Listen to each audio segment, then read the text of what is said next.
Hello, my friends. Today, Zelensky made a statement about the possibility of running for a second term as president if circumstances allow.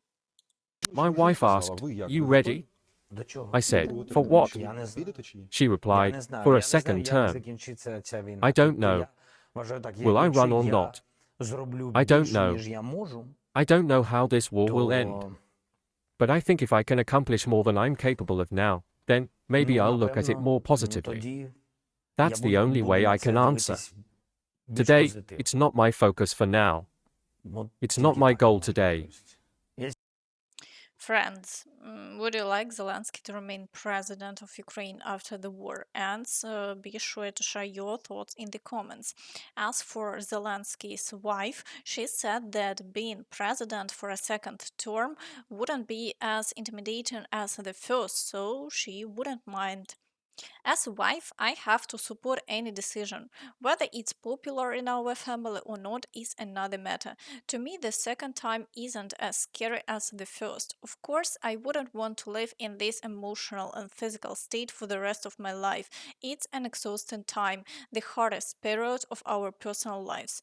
And of course, the most frightening period was when the war started. But I think about it this way. If elections are happening, it means the active phase of the war is over. So that's already a positive sign. From that point on, I wouldn't care. I'd support any decision and be happy with it, probably. He also mentioned that the only hope lies with Trump, believing he might have the capability to end this war. Trump could be decisive. I think that's the most important thing for us, that his qualities, as they are, make him capable of making crucial decisions in this war. He can truly stop Putin, or, to put it more accurately, help us stop Putin. He can do that. We've had a few conversations, both in person and over the phone. I believe he is strong and unpredictable. I would very much like his unpredictability as president to be directed primarily toward the Russian Federation. I think he genuinely wants to end the war. I believe that's true. He's a winner, and it must be said honestly, he is inherently capable of achieving victories. His win in the election demonstrated the magnitude of what he can achieve. He won decisively, without controversy. I believe that's the kind of victory we need over Russian aggression. His confidence in helping Ukraine and his ability to find leverage are vital. So far, I haven't had any negative moments in our interactions. At this time, I think it's crucial to build these relationships. We know for sure who is trying to divide and sow discord among us. Meanwhile, as the war continues, the situation at the front remains catastrophic. This has prompted further changes, with Umerov emphasizing the need to restore order in the ground forces, initiating another round of inspections. Victory requires a thorough analysis of experience and an honest understanding of mistakes. This is especially true for the ground forces of the Ukrainian armed forces, the largest and strategically most important branch responsible for mobilization, training, staffing, and the efficiency of combat units. Events in the ground forces directly impact the frontline situation. Therefore, I support the necessity for the new ground forces commander, Major General Mikhailo Drapati, to have a full understanding of the current state of affairs. To this end, the Chief Inspectorate of the Ministry of Defense will conduct a comprehensive analysis of the Ground Forces Command, including an evaluation of organizational structure, powers, management processes, and adherence to legislation. Based on the results of the inspection, we will implement reforms in the management and personnel policies of the Ground Forces Command. We will optimize management processes and enhance the combat readiness of our units with new approaches to training. This is a step toward a more effective and stronger army. But unfortunately, while we are working on correcting our mistakes, the Russians continue to advance actively. Let's move on to the situation at the front, starting with the Pokrovsk direction, where the conditions are the most challenging. Soldiers of the Ukrainian forces defending Pokrovsk are shocked by the enormous funds being allocated to media and other expenses in Pokrovsk. Can you imagine the utter chaos happening behind our backs? It's never enough for them. They need more to gorge themselves completely. And for our warriors, they didn't care about them before, and nothing has changed. We need to find every single one who is laundering money of our lives in secret. Pokrovsk is just 2 kilometers away, 1 kilometer, 800 meters in a straight line from Shevchenko. Meanwhile, the Russians are already assaulting the village of Kotlyne and have managed to capture the village of Vovkove, advancing closely toward Pishane. They are also breaking through toward Zvirove, and periodically attacks on the outskirts of Pokrovsk are recorded. Assaults are ongoing in Solone, Novovasilivka, Nadezhdinka, Ukrainka, and heavy fighting continues for Dachinsky, Lysivka, the village of Promень, Myrolюбівка, and Vozdvizhenka. As for Vozdvizhenka, there is a significant question. It's possible the information here is slightly delayed and the village is already under the control of the Russians. As we can see, the situation here is catastrophic, with the Russians conducting more than 50 assaults per day. However, it's crucial to highlight President Zelensky's statement about a possible stabilization of the front in January. We will do everything to stabilize the front in January. This is very difficult. If everything promised arrives, because we have a schedule of what we are expecting, some of it is already on the way, some is yet to come, and we hope the new US administration will support us, not the opposite. This puzzle depends on many details. So, we understand that by January, we should receive all of this, and based on our plans for stabilizing the front, the military should execute it. That's the task. We'll see, but we are counting on it. In the Kurakhove direction, the Russians are assaulting Petropavlivka and attempting to break through near the Kurakhivska TPP. They are also advancing southward toward the village of Dachne, assaulting Constantinople and the village of Rozliv. Meanwhile, the intensity of shelling remains high. However, for now, no significant changes have occurred in this area over the past day. In the direction of Velika Novosilka, Russian forces are assaulting Novy Komar while attempting to advance toward Vremivka and Novosilka. The situation remains extremely difficult, but the Ukrainian forces are doing everything possible to hold the defense for as long as they can.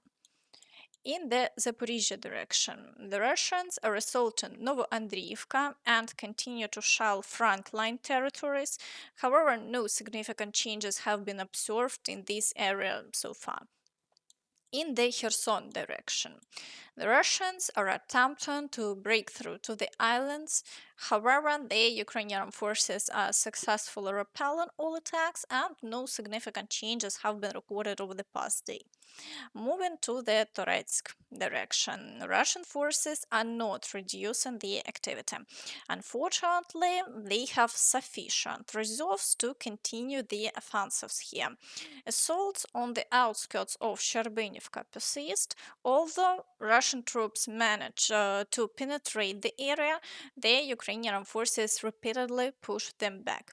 Fighting also continues in Toretsk, with additional attacks recorded in the vicinity of Delivka. However, no new changes have been observed in this area over the past day. In the Chasiv Yar direction, the Russians have managed to expand their control around the city and continue advancing further into urban areas. They are also assaulting Stupochki and Pretechene, causing the situation to gradually deteriorate in this area, although the intensity of offensive actions remains moderate. In the Siversk direction, the Russians are attacking Serebryanka. Battles are also ongoing in the Serebryanka forest, but as before, the Ukrainian forces successfully repel all attacks with no changes reported in this area over the past day. In the Liman direction, the Russians have captured Ivanivka and advanced further across the fields. The situation here is also deteriorating as they attempt to move toward the village of Kolodezi to get closer to Liman. Meanwhile, fighting continues near the villages of Terne and Zarichne, but there are no significant changes in this area so far. In the Borova direction, Russian activity is quite high. The Russians are assaulting Boguslavka, Nova Kruglяківка, Lozova, Zelený High, Kopanki, and Novosergiyevka, but haven't achieved any success. Further south, attacks have only been reported near the village of Makiyevka, with the front line remaining unchanged over the past day. In the Kupiansk direction, the Russians are assaulting Kolesnikivka, but as before, haven't achieved any success. Overall, activity in this area remains low and the situation has stabilized. In the Kharkiv direction, shelling continues without offensive actions. However, it's likely that the Russians will attempt to expand their controlled territory after another round of artillery preparations. In Vovchansk, fighting has ceased for now and the front line remains unchanged. In the Kursk direction, no new assaults have been reported so far, and the front line remains unchanged.